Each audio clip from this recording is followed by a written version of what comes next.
Seguimos en punto de partida, nos visita la diputada provincial Alicia Gutiérrez, referente del partido Sí dentro del Frente Progresista Cívico y Social en la provincia de Santa Fe. Alicia, gracias por estos minutos. ¿Qué tal? Muchas gracias por invitarme y bueno, un gusto estar con No, el gusto es nuestro y charlar en principio de la actividad legislativa. Este es un año distinto a 2015 donde hubo mucho de escenario electoral que de alguna manera aplacó el tema, la discusión legislativa, si bien se discutían distintas leyes, pero este año es un año donde uno ve mayor actividad en la legislatura provincial, en la Cámara de Diputados. Particularmente, me decía fuera de cámara que estabas trabajando sobre un proyecto vinculado a la igualdad femenina. ¿De qué trata el proyecto y por qué? Bueno, en realidad hoy en el marco que se está dando en la Argentina y en la provincia de Santa Fe en particular, de la discusión de los sistemas electorales, las legisladoras consideramos que tenemos que dar un paso adelante de lo que dimos ya con la ley de cupo y aspirar, plantear, que ya está planteado con proyectos de ley en la legislatura y a nivel nacional, que es la paridad, o sea, la igualdad. Somos más del 50% de la población y por lo tanto poder aspirar también a tener esa paridad en los cargos legislativos, ejecutivos y en todos los poderes del Estado. Y por eso vamos a poner en discusión, redacté un proyecto, pero acompañada por todas las mujeres de todos los bloques políticos de la Cámara, que están representados en la Cámara de Diputados, para organizar en las próximas semanas un proyecto que ponga en discusión ese tema, traer a personalidades, varones y mujeres y poder discutir este tema, ¿no? ¿Qué valor tiene esto que mencionabas recién, que distintos espacios políticos se hayan prestado a esta discusión? Bueno, siempre ha habido muchísima sororidad, se dice, o sea, la solidaridad de las mujeres de los distintos partidos políticos dentro de la Cámara de Diputados y fuera de ella también. Nosotros peleamos fuertemente, por ejemplo, para que en Rosario una concejala del PRO no la le permitieran subir porque le correspondía, ya que había renunciado otra mujer y que el lugar le correspondía a ella.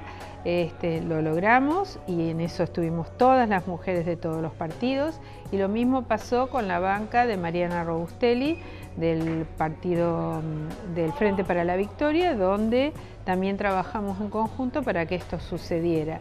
O sea que más allá de nuestras pertenencias partidarias hay como una solidaridad y trabajamos en conjunto este tipo de proyectos. Parece mentira, ¿no? Siglo XXI, pero... que estemos reclamando claro, aún esas cosas. Sí, sí. Yo quiero decir que ya hay numerosos países de América que tienen la paridad. Uno de ellos es México, el otro es Bolivia.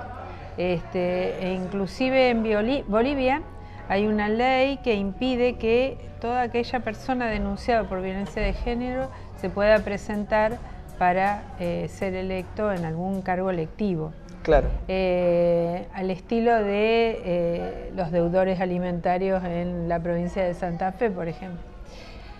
Entonces, bueno, son todos temas que hacen a la igualdad de posibilidades entre varones y mujeres, y en eso estamos trabajando fuertemente, como en muchísimos otros proyectos que tienen que ver con otros temas que hacen a derechos importantes como el derecho a la salud, el derecho a la justicia, a una justicia igualitaria, no solamente para aquellas personas que pueden pagarla, sino para quienes no la pueden pagar. ¿Y cómo se puede trabajar particularmente sobre ese tema, Alicia? Porque, como bien decías, está muy estratificado el derecho al acceso a la justicia, ¿no? Y bueno, nosotros en su momento, cuando se crearon los CAG, en la Cámara de Diputados hubo grandes debates, sobre todo con los colegios profesionales, que se oponían a que se pudiera digamos, el Estado pudiera defender a las personas que carecen de esa posibilidad, y en los distintos colegios profesionales, sobre todo colegios de abogados, se oponían, algunos manifiestamente y otros soterradamente, pero hubo muchísima resistencia. Y otras leyes que también hacen a una mayor democratización de la justicia, que tiene mucho de elitista, que tiene muchos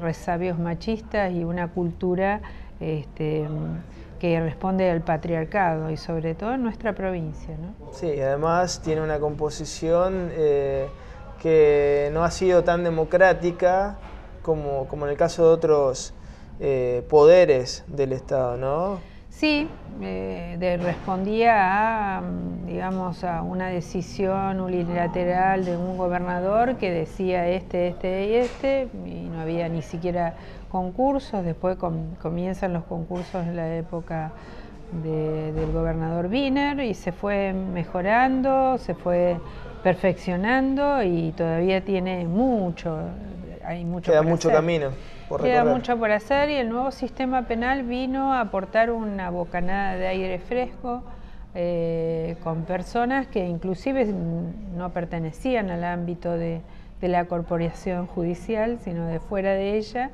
y que para mí fue muy positivo.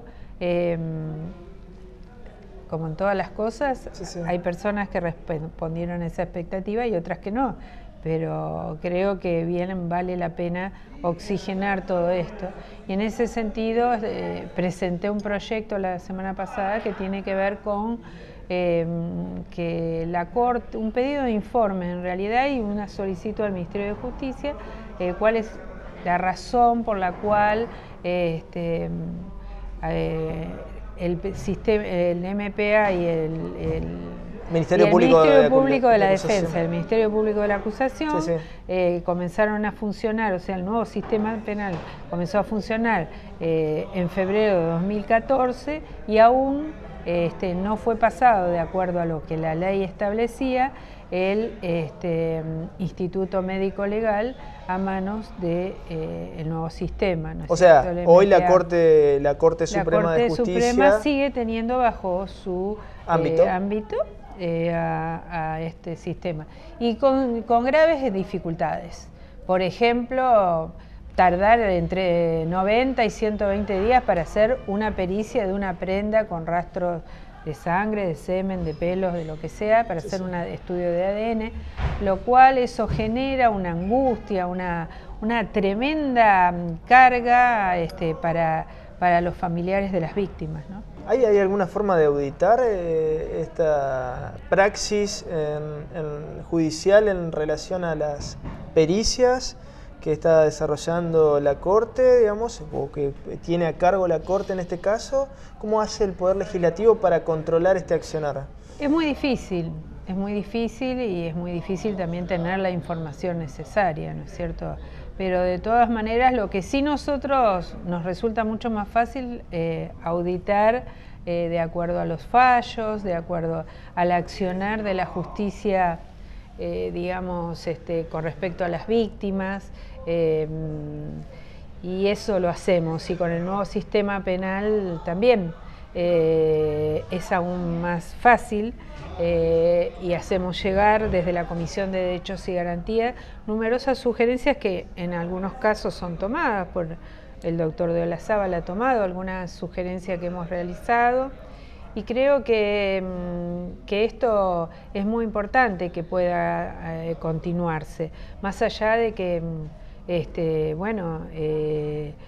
puede haber otros mecanismos internos de control, pero nosotros sí tenemos el contacto permanente con la ciudadanía que nos hace llegar sus inquietudes. Claro. Todas esto de las pericias, por ejemplo, son inquietudes que en el último año me llegaron de numerosas víctimas y familiares de víctimas que lo reclaman, ¿no es cierto? Claro. Que es algo que hay una ineficiencia, impensable, claro. Y si es necesario nombrar más médicos, y también un poco en ese sentido Nosotros consideramos que deben también haber como una renovación de todo ese personal médico legal, ¿no es cierto? También tiene que ser mixto, tiene que haber también más mujeres, por distintas razones que hacen también a cuando se revisa a las víctimas, cuando se trata con niñas y niños. Claro. Bueno, una cantidad de cosas que nos hacen reflexionar y también la justicia debe aceptar que los abogados y los jueces no necesitan de las otras ciencias, de las ciencias sociales, de los trabajadores sociales, de los antropólogos, de los psicólogos. Es un poder que necesita abrirse a los otros poderes, claro, a las otras profesiones, ¿no es cierto? A los otros saberes. A los otros saberes, porque de lo contrario se equivoca y se equivoca muy mal. Sí, sí, sí. Y eso lo vemos bien en algunos temas como lo que tiene que ver con abuso sexual infantil, con violencia de género, porque no se está a la altura de la circunstancia ni de la interpretación de que estos fenómenos tienen hoy en el año 2016, ¿no? Claro, claro, claro. Te llevo, Alicia, un poco al terreno político, de la política provincial. En primer lugar, ¿qué tipo de mirada tenés, qué análisis haces de estos más de 6 meses de gestión del nuevo gobernador Lifchit en la provincia de Santa Fe? Y también tu postura sobre esta idea de la reforma de la Constitución en la provincia. Bueno, creo que no ha sido fácil para Miguel Lifchit estos meses, por distintos obstáculos que se han puesto y que provienen fundamentalmente del gobierno nacional. Y me refiero a esto porque creo que hay una subestimación y una falta de respeto de parte del gobierno nacional hacia el gobierno de Santa Fe, tal como sucedía con el gobierno anterior, nada más que con otro discurso que se vino llevando adelante de esta supuesta igualdad que iba a haber entre todas las provincias, cosa que no sucedió, y que se ve reflejado también en que, bueno, a pesar del juicio ganado por la provincia de Santa Fe, todavía no se sabe ni cuándo, ni cómo, no hay certeza, digamos. Ningún dato fehaciente sobre cuándo se va a comenzar a pagar la deuda.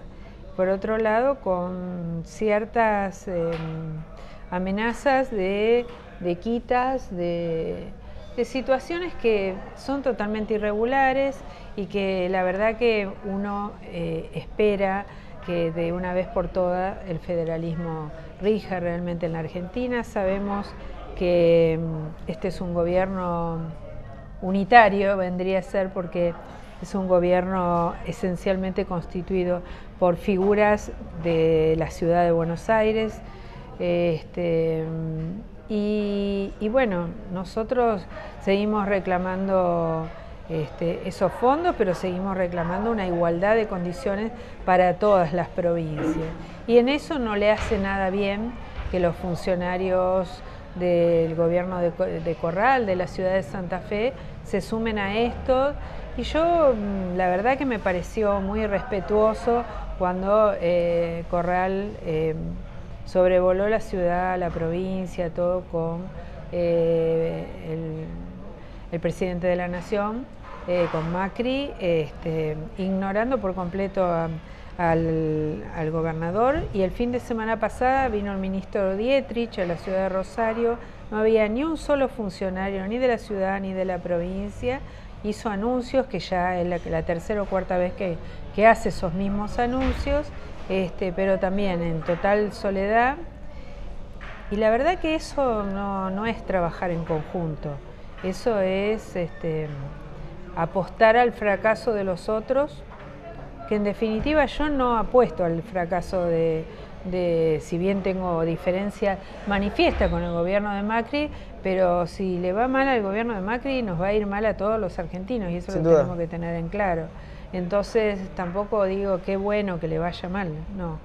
pero en política creo que hay errores que también se pagan y nosotros, bueno, como partido nos parece muy bien reformar la Constitución, es una de las prioridades, lo venimos diciendo desde el año, creo que de 2004, que presenté el primer proyecto de reforma constitucional. Y hay muchas cosas que hay que reformar en la Constitución, pero somos conscientes de que va a haber que ponerse de acuerdo en 5, 6, 7, 10 cosas y apostar a esas, a reformular esas, ¿no es cierto? Para nosotros hay muchas para reformular, sí. pero sin lugar a dudas... son procesos progresivos. Son procesos y en los cuales tiene que intervenir el conjunto de la ciudadanía. Sí. No solamente las universidades, los especialistas, también las instituciones, los sindicatos, la ciudadanía común que puedan opinar sobre los distintos temas, ¿no es cierto? Yo creo que hay temas que no podemos soslayar. La Constitución del 62 fue muy de avanzada, pero bueno, hoy ya está un tanto obsoleta. Y tenemos que ponerla en un todo de acuerdo con la del 94. Por ejemplo, hay cosas que hoy todavía tienen vigencia y que la Constitución Nacional no legisló, como por ejemplo el derecho a la salud. En la del 94 no está. Están los derechos de los usuarios y consumidores, que es otra lógica, otra filosofía. La filosofía precisamente del mercado, y acá es otra. Es la lógica del derecho a la salud. Bueno, eso en la del 62 está garantizado. Pero, por ejemplo, nuestra Constitución es la única que conserva que la religión pública, en el artículo 3 dice que la religión es la católica, apostólica, romana. Es creo que la única Constitución provincial que lo sigue manteniendo, y creo que bueno, debe ser inclusivo y plural, respetando de que en la provincia de Santa Fe hay ciudadanas y ciudadanos que no practican ninguna religión, hay otros que son católicos, hay otros que son ortodoxos, hay otros que son judíos. Será la mayoritaria o no la Iglesia Católica, pero no puede haber una religión estatal, ¿no? Alicia, sin dudas muchos temas y temas que tienen que ver con la vida cotidiana, porque no es una discusión abstracta la cual se está planteando a nivel constitucional. Lo vamos a seguir desarrollando en sucesivas notas aquí en Punto de Partida. Gracias por estos minutos. No, gracias a vos. Hasta aquí llegamos en Punto de Partida. Nos volvemos a encontrar el próximo lunes a las 23 por la pantalla de Canal 2, veo de Cablevideo Digital. Hasta entonces.